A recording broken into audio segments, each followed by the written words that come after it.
Alright, so for those of you just tuning in, we're about to spectate a 3v3 on a custom random map made by myself, of course for Halloween, as part of my Halloween livestream special.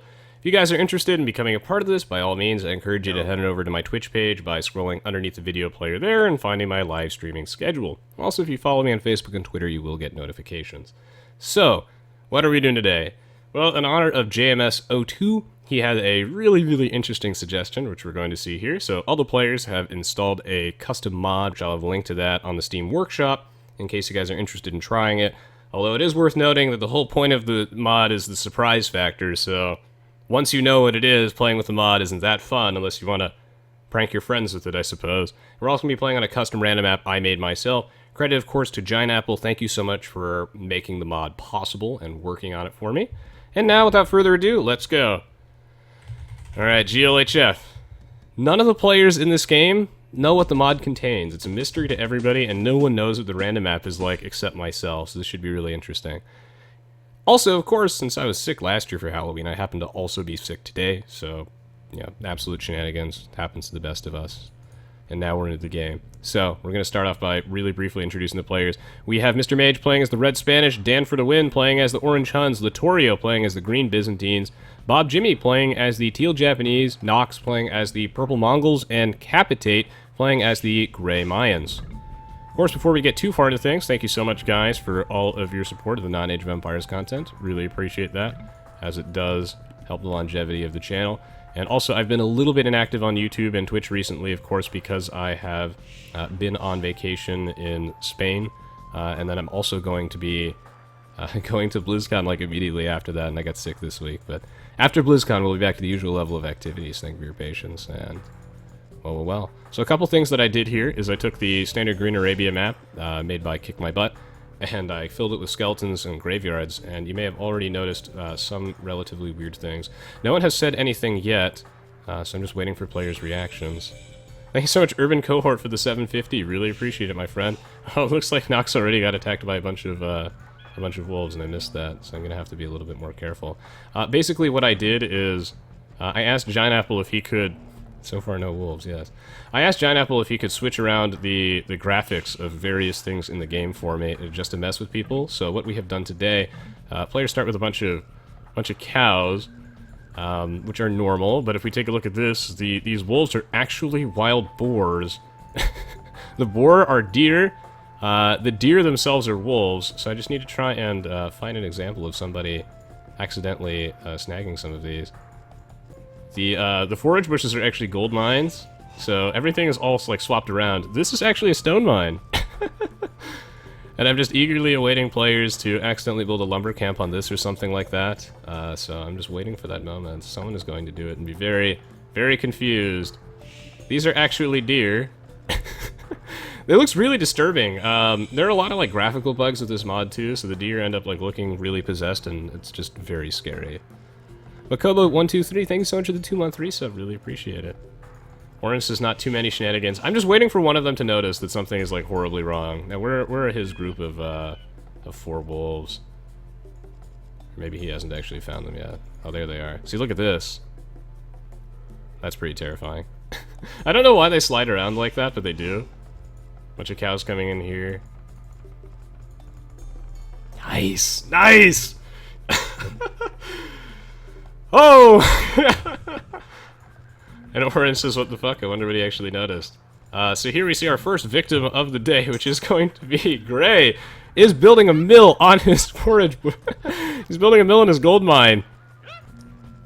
I just love this. This is the best day ever. Boar our deer. Indeed, my friends. So what was going to happen is someone is going to shoot the wild boar. You know, they're going to shoot it twice with their villager, right? Trying to lure the boar to their town center, but it's going to die because it's actually a deer. Oh my god. Oh, this is just amazing. This makes my week. And we'll see how this goes for everybody. Oh, these poor players. Thank you so much, Kanye Twist, for the 10 bits. Really appreciate it. Yeah, I wonder if he's noticed anything. I wonder if he's actually noticed anything yet. Oh, this is great. Happy Halloween, ladies and gentlemen. This is, of course, JMS O2's idea, and thanks to Giant Apple, it has become reality. So yeah, pretty sick wolf lure here from Dan for the win. Nicely done, nicely done. This is much better than what we did last year for Halloween. I was thinking of installing that moving buildings mod on Voobly. That would have been fun, but I like this idea a lot better. I ended up giving people cows because I figured that they'd be messing up their economy a lot. Yeah, gold is wood. Ooh, disaster! No boar lure for you. Oh god, this is gonna be so rough to watch. Noxus, this hurts my head. I did not actually switch around any of the units. I wanted to make it so that this was actually playable, but still really funny. Oh, it looks like he did end up getting attacked by a bunch of possessed deer. I'm trying to make sure that I catch that on the screen, but it's really difficult. I have no idea when they're actually being attacked by wild animals. We're gonna see another disaster here for Mr. Mage. Ooh. I'm having so much fun with this. No one here suspects that the... There we go. Here comes another wolf lure. Dan for the win is adapting very well to this map. Here comes the wolf. Oh god, here comes the deer! Poor Dan, no! Dan pulled him into the town center! The possessed deer! I love that they turn invisible too. No, fight! Under the town center! Yes. Run, my friend, run! Oh, that's just so horrifying. Look at this. Now, of course, if you happen to actually be really clever about this, then you can just actually click on the units to actually figure out what they are. Oh, poor Bob Jimmy ended up milling that. Absolute disaster for these players. I ended up giving them actually an extra boar as well and cows because I figured they would mess up their opening. I like how Capitate has just kind of resigned himself to his fate and realized that, yeah, he might as well just keep those guys on gold, since he already did that. Yeah, it looks like almost everyone's did that. Nice! I also took the... What I did with Green Arabia, in addition to filling it with skeletons and spooky gravestones, I did warn the players prior to this, by the way, that there would be something strange going on here. The thing is that I also modified the random map significantly, so that way, when we swapped around the graphics, that things would look very convincing. So, you know, this looks like a small clump of bamboo forest is actually your stone. You have a ton of extra stone, in fact. I needed to change the positions and the groups and the sizes and the spawns of various resources to try and make this more convincing for players. You know, like the forage bushes, they spawn in a group of 5. Does this not look like a stone mine? Oh, this is just so... Oh, I'm having so much fun with this one. I only wish it wasn't sick. So what this mod does is it swaps around the graphics of various resources in the game. And then this custom random map is just, it's like Green Arabia, but I changed the shapes and distances of resource spawns so that way... Because if you play the mod, you need to make sure that you play it with the custom random map, that way things look convincing. Because otherwise, if you play enough Age of Empires 2, you kind of know that berries spawn in a group of 6 and they spawn a certain distance from your town center, so I had to make it convincing. So make sure if you do want to play this with your friends that you actually you play on the custom random map too, and you don't tell them what is in the mod. Oh man. Dan for the win is currently mining his berries. If we had more time, perhaps, I think I would have gone a step further, perhaps, like replace the sheep with monk graphics. But believe it or not, this stuff is a little bit harder than it seems. So now on to actual strategy. If you are playing this map, what you want to do is you want to, of course, take advantage of the fact that you do have 2 extra wolf boars. God, that looks so creepy when they run so fast. And then try and take advantage of the extra food resources at your disposal. If you are playing this map, again, me giving you all this advice kind of defeats the entire purpose of it. I like watching players adapt and be silly. But basically, you want to make sure that you actually click on everything to double check what it is. If we wanted to take this a step further, I would like to know if there's a way that I could randomize the graphics for all these units. That way, every time it's a little bit different, but I don't think that's necessary. This is just a really fun idea that JMS brought up. God, you can't even see him hitting the deer because it's invisible. The wolf deer. And then I decided to take it a step further, add to it, build to it. I thought this would be a fun way to mix things up and just see how players adapt to such a bizarre situation. Bob Jimmy has a really absurd amount of farms, but perhaps this is because he doesn't realize that he does have a ton of wolf boars. I wanted to shuffle around the unit graphics in a way that was very confusing for people. It took a couple iterations. Will you get the boar? Nicely done. You know, like putting the mining camp on the forage bushes just looks very scary and out of whack. You know, putting a lumber camp on your stone mine. I wanted to make it so, like I said earlier, that the wolves and the deer were swapped.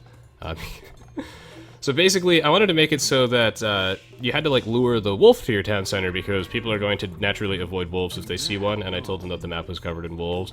And then I also thought it would be funny if the wild boar looked like a deer, because that way when people would attempt to lure their boar, they would actually just kill the deer because it only has 5 HP. Various things like that I thought would be kind of cute. I'm assuming this is going to significantly mess up early game build orders for these players, but it looks like they are indeed adapting. Here comes another sick wolf lure. Welcome to Stream T90, good to see ya. I may have missed a few people's hellos, but feel free to tag me again. Not really a wolf lure per se, but hey man, just take advantage of all the free resource that you have at your disposal. Meanwhile, Dan for the win, gonna be making some archers. Hopefully he shows some mercy to these players though and doesn't just kill them outright. Nox prepping for a fast casual age. Dan for the win, yeah, he's just going to go for like a fairly standard, you know, Huns 2 archer ranges. This mining camp in his forage bushes is really cute. Yeah, Nox with the market. Gonna go do a little bit of a wolf lure onto his mill, nicely done. Players putting down a lot of extra farms to cover the map in gravestones as well. Barracks coming down for Littorio. Littorio is going to be our green Byzantines player, putting down a blacksmith as well, which makes me think that if I see a barracks and I see a blacksmith, this makes me think he's going to fast castle age into something, probably, because I haven't seen the second military building, so this could... You could put down a stable next and then go for a fast castle age into knights. It's a little bit risky because here comes orange with some archers, which could end up doing a lot of poor damage to little old green here, so we'll see if green is able to handle this one. He does have a mill on his stone mine. It's actually really dangerous. I hope he doesn't die here and Dan for the win doesn't just sweep these guys off their feet, but he hasn't gone in yet. Sea Alliance says, total success, awesome work. Thank you. Great to see you, Sanatorium. It's been a while. I'm a little sick today. I will post this on YouTube Throttle for Halloween, yes. Makobo asks, how was Spain? I'll talk about that a little bit more in a future video, but I have to wait a while for a vlog. Again, thank you so much, guys, for all of your patience while I've been, you know, sick and traveling around. It's been busy, but, you know, starting in mid-November, we'll be back to the usual flow of things.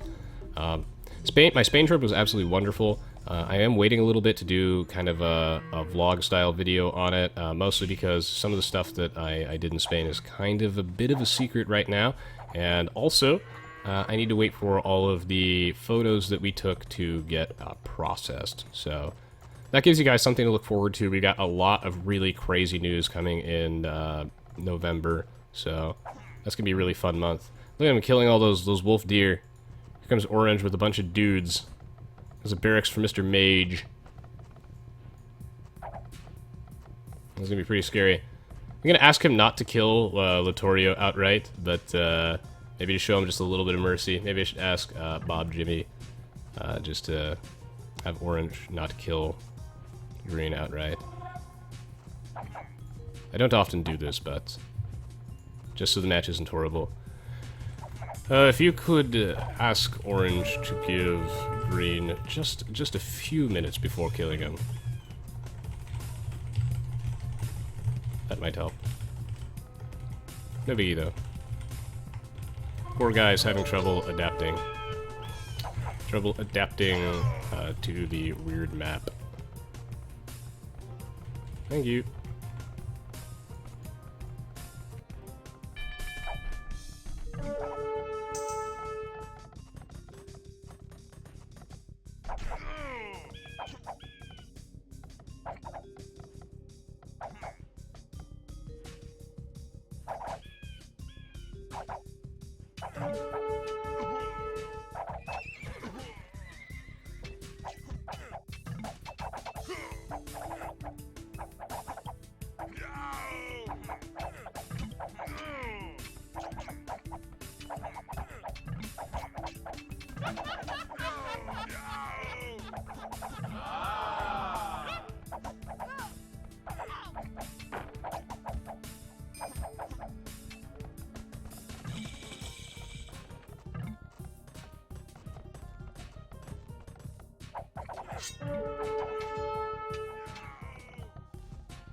Oh, I just realized that my mic was muted for a second. But basically, one of the things so basically what Green should be doing there is that he should not have, like, fought with all of... So if he was going to fight, he needed to fight with all of his villagers rather than pull off a couple of them to build that house. I think that was kind of disastrous, scary micro for him. Meanwhile, here comes a bunch of wolves that Mr. Mage has brought in by accident. Some possessed wolf deer, which this town center will be actually sniping, so nicely done.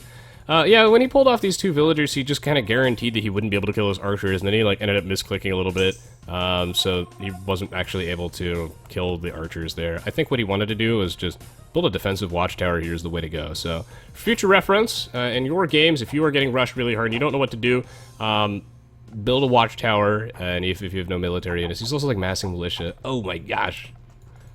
Disaster! Team's super imbalanced, but there's nothing scarier than a really imbalanced game of Age of Empires 2. He does have a shitload of militia, to be clear. So, he will be able to win this fight. These guys do have, Bodkin Arrow. Oh, whoa, why is Red retreating? Oh, so he should stop chasing. Disaster! What's going on? Why is he pulling back? Is he under attack? I'm telling you, man, there's nothing scarier than a mixed-rated game of Age of Empires 2 where no one knows what the resources actually are. I don't actually know what's going on here. You should really pull those back. Oy vey.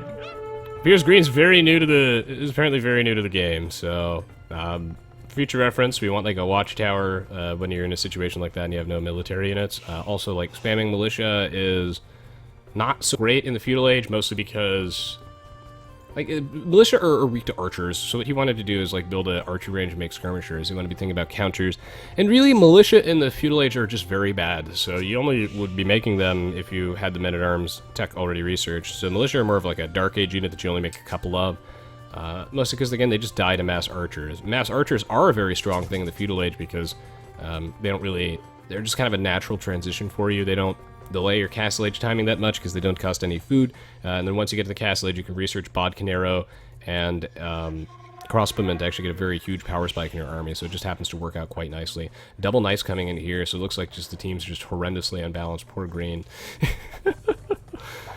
Mr. Mage needs to make some pikemen to deal with this. He actually ended up getting the Elite Skirmisher upgrade just to deal with this, and I think it's smart that Orange is mixing in some nice as well, so... Oh, God. Unfortunately, I can't do this again because now the surprise is ruined, but I hope we enjoyed just a little bit of the shock factor of a horrible idea. Something to spice things up for Halloween, but obviously I can't do this again, so... Because now everybody knows what all the resources are. This is a pretty scary game to watch, we have to admit. I think he's going to start making some pikemen, but it might be like too little too late. I mean, some monks would be okay in this situation too, but...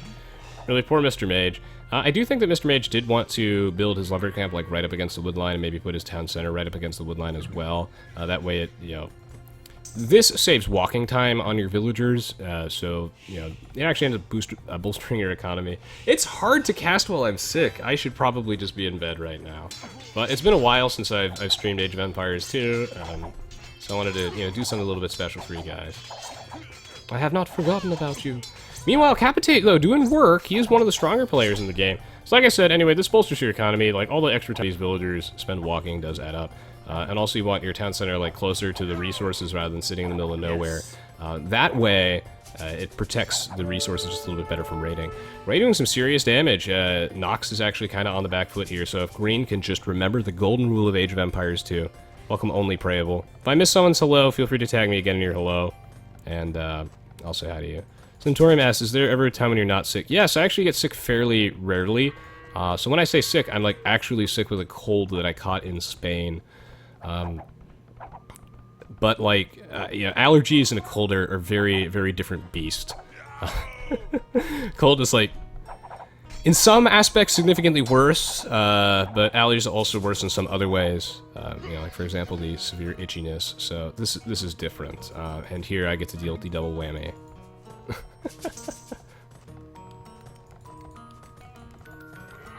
Poor Mr. Mage. Such a rough game of Age of Empires 2. It really just boils down to can Gray carry this game, and he is playing very well, so we'll have to keep our eyes peeled on that. And remember, the golden rule of Age of Empires 2, which I didn't really get to explain there. We all remember this, right? Make more villagers. Town center, always working. Or researching a technology or advance to the next stage, which it's doing right now. Come on, Littorio, keep pumping out those villagers, and if your teammate has, you know, been crippled as much as he is, don't consider him dead weight. Sling him a little bit of money. You would be surprised how far 100 food and 100 wood can go with bringing your teammate back in the game. Jim Bob Jimmy, is getting raided very hard by these Eagle Warriors from our Mayans player here. Of course, compared to standard AOC, these Eagle Warriors are just a bit stronger with the extra Pierce armor, which does make them more of a consideration. But the thing is you do have to upgrade them from Eagle Scouts, so it's an interesting sort of balancing act. I do think the Eagle Warriors are a decent option in the DLC on Steam. It looks like he's attacking his stable. Good lord. Again, this is something that you don't see every day. I thought this would be pretty scary. Some other ideas I had were... I just thought it'd be really funny if we installed it like moving buildings mod, but we didn't tell anybody, and then... I think that only works in Voobly, though. I'm not sure if there's a moving buildings mod for HD, so, you know, people would, like, accidentally move their lumber camp. Spanish flu, Rez is gonna die! No. Deitois asks why. Deitois123 asks why did you choose to have allergies then? I don't know, man. When I was putting on my stat points when I was born, I accidentally messed up and typoed something. Yeah, if I wanted to, you know, set strength to 9,999, they had to give me some sort of drawback trait. Some allergies and asthma to balance it out. That way to make it fair. Well, Gray's coming in here is doing some good damage to Orange's economy. It's nice that he is trying to focus on those exterior villagers, the ones around the lumber camp, whatnot, far away from the town center. Eagle Warriors, though, do not match up favorably against Knights, so, you know, one of the reasons why Eagle Warriors can be a somewhat viable option as American Civ is that you're able to make the Eagle Scouts in the Feudal Age and then upgrade them to Knights. Upgrade them not to Knights, and the Eagle Warriors in the Castle Age, so you get sort of an Archers to Crossman style thing there, which you can't do with Knights, so you have to wait till the Castle Age to actually make those. So that is one of the benefits to Eagle Warriors, but Eagle Scouts make incredibly slowly. These guys are also really cheap. They're very easy on your economy. Food is actually a fairly difficult resource to come by in the early game because farms are not that efficient, and it's much easier to assign a large group of villagers to gold to sustain Eagle Warrior production than it is to actually, you know, make a ton of farms. So if you're green in this situation, what do you do? Good to see his town centers working. First thing on the to-do list, make a bunch of town centers. He can't do that, though, because he's dirt poor. So this is when you ask, wood, please? And you end up hopefully getting 100 wood from your teammate. It looks like he's just making more farms. I mean, he could use his market to buy 100 wood. I think that's what he should be doing, is because the first thing that should come to your mind is, I need more town centers, Prano. And, okay, well, Orange did... I'm going to give Orange some credit. He did show Green some mercy, but if he's going to finish the job, he's going to finish the job. If I was him, though, I would go for Capitate. I think that's fairer, in the interest of fun, because we don't get anything besides brownie points and a personal thumbs up from the President of the United States if we win this game, so... I think I would be going for Capitate, in the interest of fun and fairness. Poor Green. Nothing is scary than imagining yourself in Green's shoes. He's making skirms, which I do think is fair. I do think that is the right choice. We have to... This is clearly a rough game for him, and he's new to the game, so... I always try to point out the things that they do right as well. This is very important, I think, when you're actually coaching somebody, is to also point out the things that they do right. And here, I do think that Skirmishers was the correct choice, transitioning into a counter unit for those cavalry archers. Unfortunately, though, he's going to be very weak to those knights, so if he is making spearmen as well, then that would be a fairly decent counter to this, considering he is the Byzantines. And then for future reference, putting down additional town centers is a good idea. He's trying his best, he really is, but he's just getting rated so hard by Orange, and Orange just has a lot more experience under his belt. But I see the makings of a good player in Littorio, and I think that with practice and time, he will be able to come out on top. This actually might be one of his first online matches. Littorio, I owe you a better game, my friend. We'll get you some fairer teams in the future. Good to see all these players putting down additional town centers. CLR browser, sourcepipe.exe has stopped working after Babelius has subscribed, so thank you so much, Babelius. You have broken my Twitch CLR browser plugin with your sub, so thank you. Appreciate the sub, thank you so much. Looks like Nox is actually going to get attacked right now by some Eagle Warriors. He does have +2 defense and max attack on these as well. +2 attack. Casled Mangadai coming up from Nox. Nox does have a castle. Note how he puts the castle on the hill. You do actually, in general, want to prioritize putting your castles on hills, but I would put the hill second priority to putting your castle in like a strategic location that protects some sort of your aspect of your economy or applies offensive pressure to your opponent. This does neither. This is an excellent hill, meaning that this castle will take 25% less damage from units below it, and it will also deal 25% more damage to units below it, so it's actually a very huge DPS swing. The problem is, though, with this castle is it doesn't protect anything. There are no immediate villagers or town centers around it, and then Capitate as where is stone. It's bamboo, my friend. Common mistake. I think I would have liked to see this castle like over here, you know, protecting this town center, right in the realm of, you know, this is directly between Gray's path to purple, whereas this castle doesn't really apply any pressure or defend anything. Defensive watchtowers to Mr. Mage. Honestly, if he gets arrow slits before that gets nerfed, then he could be in a fairly reasonable spot. One thing that I would ask you guys to do on YouTube in the comments below is please do let me know what your Halloween costume is. It's something I'm curious about. I do read all your comments even if I don't get a chance to respond to them individually. This year, I'm going to be a Team Rocket Grunt. I don't normally dress up for Halloween, to be honest. But yeah, we're having a little bit of a costume party this year, so I figured why not. Let me know in Twitch chat as well. Green, no love from his team. He did get 500 wood from Capitate, which does help a lot. We'll see if Green remembers the golden rule of thumb. He did build another town center, so good on him. See, again, he's got the makings of a good player. He remembered build another town center, keep spamming villagers. He put a mining camp on his bamboo. If this is his first online game, this is probably the worst way you could have your first online game, where he is against the best player on the, well, one of the best players in the opposing team. And he is playing on a messed up resource mod for Halloween. But this match was supposed to be scary. Good on Gray for doing some slinging. He's doing a lot of it, though, which means that this could end up weakening his lead on Nox. So Capitate has to be very, very careful. Mr. Mage says, I don't need your wood. Winky face. Yes. Yeah, see, this town center placement for Mr. Mage, you actually do want it, like, right up against a wood line. Now, I know why he's doing this. This is something I used to do as well. He wants to be able to surround his town center in farms. The thing is that you will be clearing out this wood fairly quickly, as we see, so you will still be able to surround your town center in farms. It's much better to protect your wood and your gold, for example, than it is to just be able to surround it like this. It is important, as we see Mr. Mage doing here, it's more important to just be queuing up the villagers non-stop, making sure you have no town center idle time, than it is to make sure that they're all assigned efficiently. Look at this sick, unintentional boar deer lure. Nicely done. MLZK says a lot of people are going to be Trump in Halloween. I really wanted to, because frankly, he's tremendous, and he wins. He knows the best people. Oh my god. On the stream, Azeg Siddiq and Valko, good to see you guys. Thrall says, just a random fact, this time Halloween coincides with Diwali, a huge festival in India where pretty much everyone bursts crackers on the streets. I actually have a Diwali candle that I made, I believe, in 3rd grade. It's still somewhere at my parents' house. The Festival of Lights, right? Yeah, I realize that the hills are pretty horrible, but that's why you would put these town centers in a different spot. These hills are absolutely awful, which is another reason, like, he could just build this town center right here. They really do need to make the hills more visible, because I think you kind of have to squint your eyes and really just press your face up against the monitor to really see this. So, I also think, is there a small hill right here too? I honestly can't tell. He could have built it, like, somewhere, right up against the wood line to avoid these hills. I think that would have been ideal. Gray trying to be sneaky and put his town center in a way that Orange can't really find it, but of course, in classic Age of Empires 2 fashion, he finds it immediately.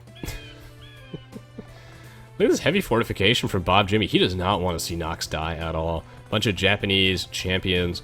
Another important aspect of Age of Empires 2 is kind of predicting what your opponent's units are going to be, and you'll know this, of course, by scouting information, and also what their civilization strengths are.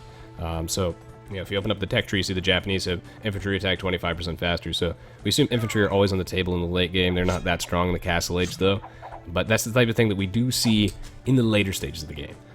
So, what do when you're against the Mongols and the Japanese? I think that the infantry are starting to become worse and worse over time. I know that it's abnormal that the Mongols have long swordsmen, but it is smart that Nox is doing this as a way to counter those Eagle Warriors, so I like these mixing those in. But I do think that infantry become really bad versus the Japanese. They're just going to have superior champions who will shred right through those Eagle Warriors. So I would really like to see Plumed Archers here. Plumed Archers are okay against Elite Mangadai. I don't know where these guys are going. I guess that's why Nox is this castle here, is playing some 4D chess. Moving right into this. So I'd like to see some Plumed Archers, I think. Would be really strong against the champions, and the Mangadai would be decent. Mr. Mage asks what's good against Cavalry Archers. Skirmishers. Basically the exact same things that are good versus Archers and Cavalry units. You just have to factor in that the Cavalry Archers are kind of fast. So yes, you can beat them with Mangonels, you can beat them with Pikemen, but that can be a little trickier if your opponent's microwing. So we'll just say Camels, which he doesn't have. So Elite Skirmishers are really good. I think like a good mix of Elite Skirmishers and Pikemen will be pretty good against this army if you can get out a large enough group of them. Knights are also decent against Cavalry Archers as long as your opponent hasn't reached critical mass. I think this game is over on 1 billion levels. I just hope that people aren't too harsh on Green, because he really is just trying his best. And at the end of the day, playing Age of Empires 2 is all about having fun. And my #1 concern is making sure he has fun, and you guys have fun, which is why I always try to give advice and point out people's mistakes. Just hope that people aren't too harsh on him, because it's clearly one of his first games of Age of Empires, and these fellows are going to die. I really wish that this game had, like, a little bit better balanced teams, but, alas, it did not. I even felt that this team had the ELO advantage. But hopefully you guys thought this was, fun regardless, or at least a little bit of a Halloween gimmick. Again, I would redo it, but I can't do it. Because they already know what it is. If I missed some of your messages, goodbye Mr. A, then, that's my bad. I'm trying to focus on the game itself, and I'm also a little under the weather. Greetings, the Idle Villager. I think this might be the only game that I do today, Notch and Trocken, mostly because I'm sick and I need my rest. And we're also hosting people tonight, so gotta make sure that I'm all ready for that. Cavalry Archers here coming out from Orange. Huns are very binary civilization, like they generally only go for mounted units and maybe some trash units and siege weapons, so they're like very weak to strong camel civilizations. And if you're Mr. Mage, you know, again, a large group of skirmishers and some pikes will be pretty good. Just have to kind of micro them carefully. Monks are good against knights, but not in this case because he has too many heavy cavalry archers. Geezdors are okay here. I think a Mangonel would also be good, but really he's just kind of dead. Speaking of dead, same with Capitates. We're going to hop out of this game in a minute. Capitate gonna call GG. Orange does mention the Mangonel is the way to go, and yes, it is. As long as you're able to land those shots, you can, of course, use attack ground as a way to kind of deal with that, and my biggest regret is that Green did not really get to see too much action in this game. He's trying, though. He's making sure his town center is always working. He has a third one. This is great. He's remembering the more town centers, pump out villagers nonstop. Also, when you're new, a really important tip, let me know if these are helpful to you, is just to, if you don't know what to research, just research everything and prioritize your economy upgrades and blacksmith upgrades.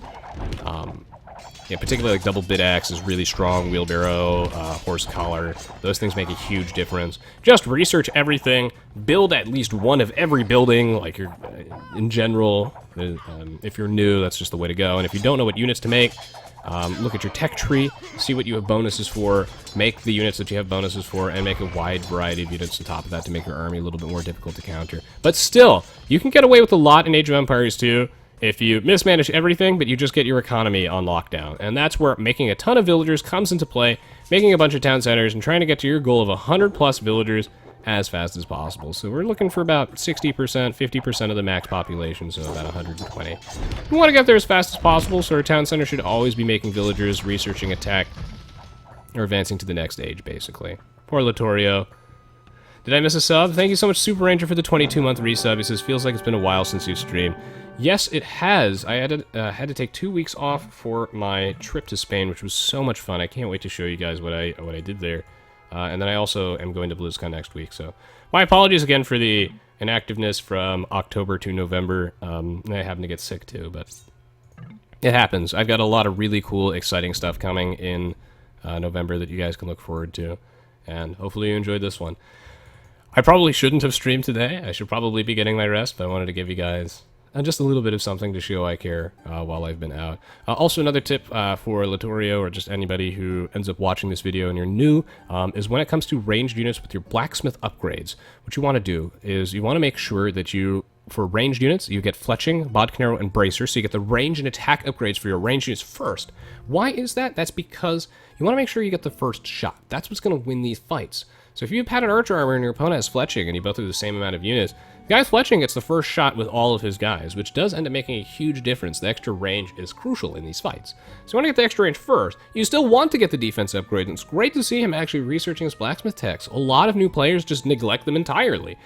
When it comes to melee units, though, you generally want to get your defense upgrades first. So this would be like scale barding armor, bloodlines for the knights. Why is that? That's because you're going to end up taking a lot of damage from ranged units, and if your melee units just die before they get there, they don't get to do any damage at all. So forging is the type of tech that you would only get first in a couple of situations. Like, it does help killing villagers a little bit faster.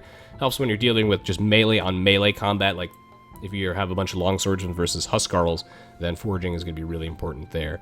But in general, defense upgrades first for melee units, particularly if you're doing some raiding, and then the range and attack upgrades for your ranged units first, instead of the defense ones. So yeah, some great play here from our team of Dan for the win, Jim, Bob, and Nox. I appreciate Orange showing just a little bit of mercy there. I don't really like asking that normally, but poor Latorio just did not adapt quite properly to the crazy resource setup here, but we really can't blame him. And again, he just has the makings of a solid player in him. It's just going to take a little bit of practice getting that economy rolling. Once he gets his economy set up, then I think he's good to go. GG, well played, guys. Yeah. Don't feel bad for Graham, my friend. You tried your best, and in the end, it's not about winning. It's about having fun. It was a rough game for you guys' team. You know, Cavitate obviously played very well. You all did, Mr. Mage, Latorio. I'm proud of all of you guys. Next time we'll set up some fairer teams, but it happens. It just figures that we have some like crazy settings and the teams end up being super imbalanced. But it's all good. I see a strong foundation in each of you. Ooh, excellent villager count here from Bob Jimmy. He knows how to boom. And as we see here, this match was not the closest, but the highlight of this match, though, is going to be how players adapt to the very, very bizarre resource count. Now, of course, if you want to unsubscribe and you want off Mr. Bones' Wild Ride, just go to the Steam Workshop page for the mod, and you just click unsubscribe, and then it will remove it with no problems whatsoever, and that way you can go back to playing your standard games of Age of Empires 2 without having to deal with all the resources being swapped. And if you do want to try this with your friends, have them install the mod. Perhaps we'll keep the description of the mod, like, vague. I'll have a link to it in the video description, or, like, maybe I'll make them scroll down to the bottom to actually get the full description. I don't really know. The problem is that this mod loses a lot of its appeal without the surprise factor, but if you did want to play with your friends, you can have them subscribe to the mod, link will be in the video description, and make sure you play with the, you know, Res Halloween 2016 custom random map if you want to prank your friends, because it's a little obvious that things are wrong unless you're playing on that. So make sure you use the custom map. Thank you so much, Uger Iceman, for the resub. It said 2 months in a row, but I don't know if that's actually true. But thank you, Uger Iceman. Anyone else see the subscribe watermark? Yeah, I think, oh my god, has that been there the entire time? Like, faded like that? That's actually really scary and weird. Sorry about that. I'm going to see if I can remove it. Yeah, because my CLR browser crashed. Didn't even notice that. Thank you, Logan. So yeah, come back after BlizzCon, guys, and I will be back to normal. Hopefully I don't get sick again at BlizzCon. And then I have a bunch of Age of Empires 2 stuff on the way, as well as some really awesome announcements. Chipmunks Gray says, I signed up to Twitch because of you. I saw your YouTube vids and really wanted to chat with you. Well, thank you so much, Chipmunks Gray. Really appreciate it. And welcome to the stream. Thank you so much, guys, for tuning in, showing your support, and being awesome. I hope you all have a wonderful, happy Halloween. Please let me know what your costume is. And, yeah, I'll get well soon. And see you all shortly. Again, thank you so much, JMS02, for the idea, as well as Giant Apple for making the mod. Anyone has any last-minute questions for me, feel free to ask before I head off and have a glass of orange juice. I figure I'll do, like, a very quick Q&A before I head off, just to make it for the sort of, like, low-quality-ish of the match, as well as my shorter stream today. Thank you, Mothman, for the happy Halloween.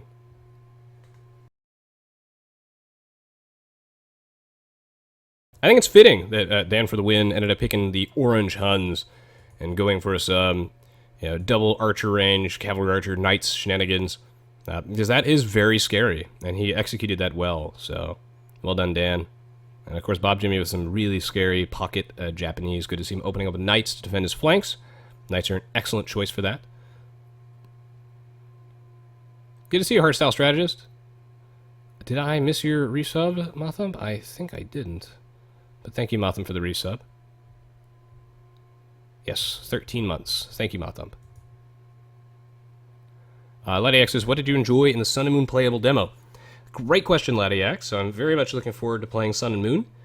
And I mentioned this earlier, but for those of you who take the time to show your support for the non-Age of Empires content, thank you, because you make more Age of Empires content possible.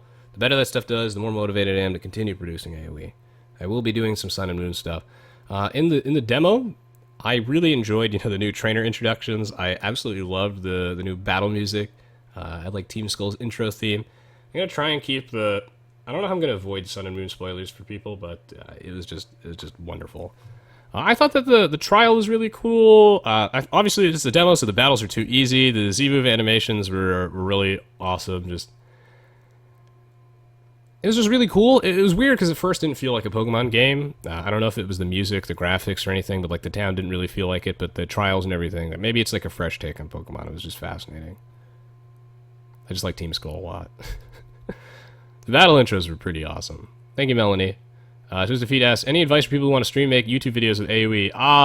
This is a tough question, so I'm going to say I don't really recommend it. This is something, though, that I would be happy to address in a full video when I have more time and I feel a little bit better and I'm actually prepared to answer it, because it's a tough question, Twisted Feet.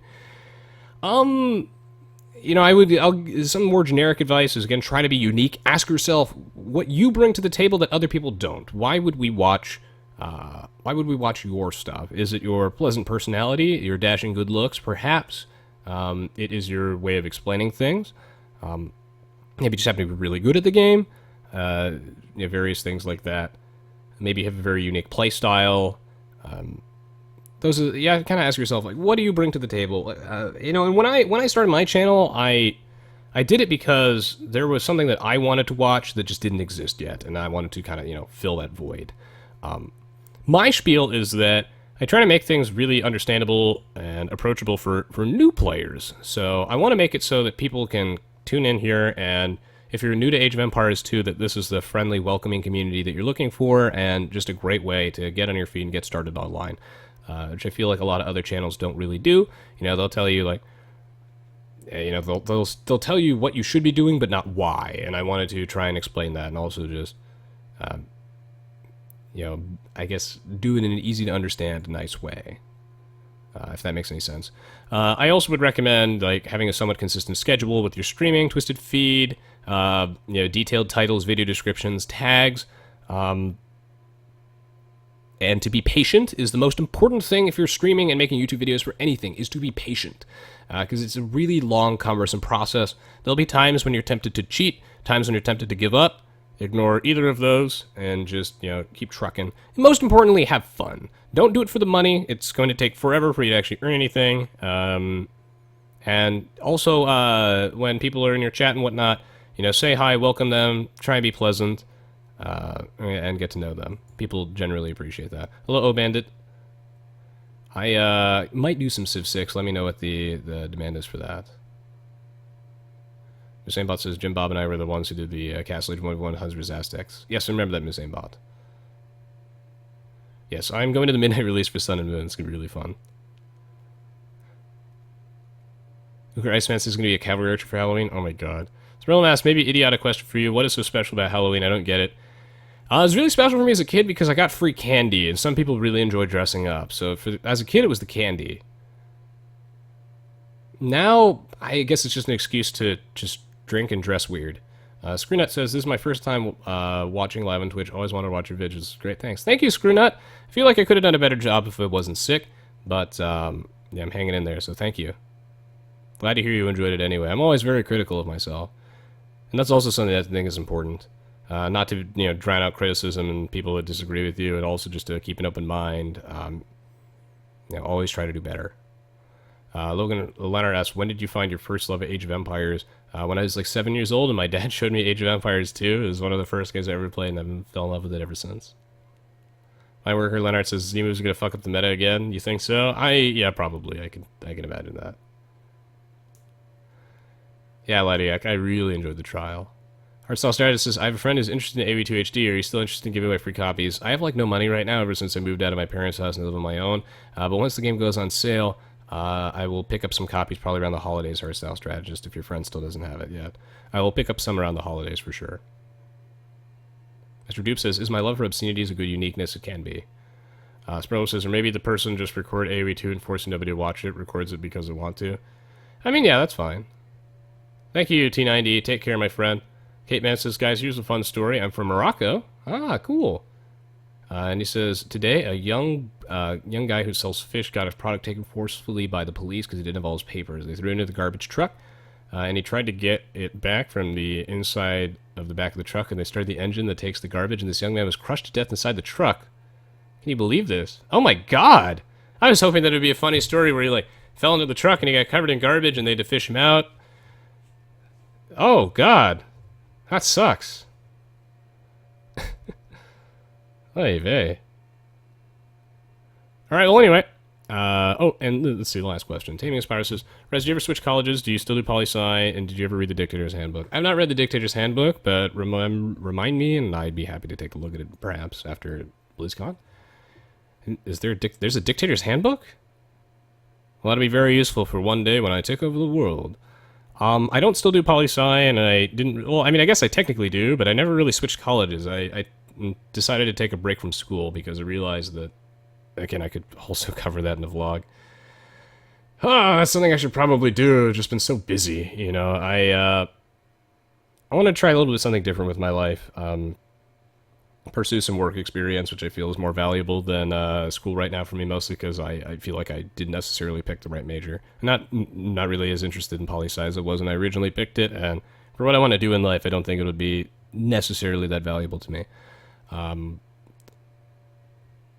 But yeah, I mean, college is going to be very, very important for a lot of people, but for me, I think that I would rather try other things for now and see how that goes. So I work 2 part-time jobs now. I moved out of my parents' house, and I'm just kind of rolling with that. But I honestly do not have enough free time right now to commit to YouTube and Twitch as much as I'd want to. So I'm kind of looking forward to when I get my work schedule sorted out, you know, later this year, early next year. That way I can dedicate some more time to this. Heartstyle Strategist says, no need then. I thought they gave you free copies for promotion purposes. No, I've spent like $800 on copies of Aoe2 HD to give out over the years. It's amazing how little Microsoft has done to support my channel, despite me being the only Age of Empires 2 HD streamer, like the big one, I guess. And there are only 2 Aoe2 HD like YouTube channels. It's like me and Spirit of the Law. And no, they didn't give me free copies or advertise my stream on their Facebook or anything, which is weird because I do so much free promotion for the game, and I buy so many copies to give out. It would be nice. Spirullo says, Empires Apart has the Aztecs almost finished and closed alpha in maybe 3 months.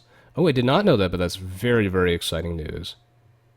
They managed to fix that out-of-sync. Aoe2 could learn from that, indeed. I did see the Rules for Rulers video, Makobo. I found it very fascinating. Nice, still my coconut. Okie dokie, guys. That's all for the stream today. Hope you guys enjoyed my brief little Q&A at the end. I will do more of those in more detail when I'm feeling a bit better. And again, thank you so much for just being wonderful. Hope you have a wonderful Halloween. And I will see you all on November 12th or sooner, so keep your eyes peeled. If you're following me on Facebook and Twitter, you will get updates on when I'm streaming next. And you can find my live stream schedule by going to my Twitch page and scrolling underneath the video player. And while you're at it, I have actually comparatively very few followers on Twitter, so if you want to give that a shot, I would appreciate that, as I have been trying to use it a little bit more often these days. So, Norther asks, if you were flavored soup, which flavored soup would you be? I would be chicken noodle soup, because I'm a simple man who enjoys simple things. Thank you so much, Striker. Appreciate it. Alright, good night, everybody. Have a good one. Oh, I'll be fine, Coconut. Don't worry about it. I just need, like, 2 days.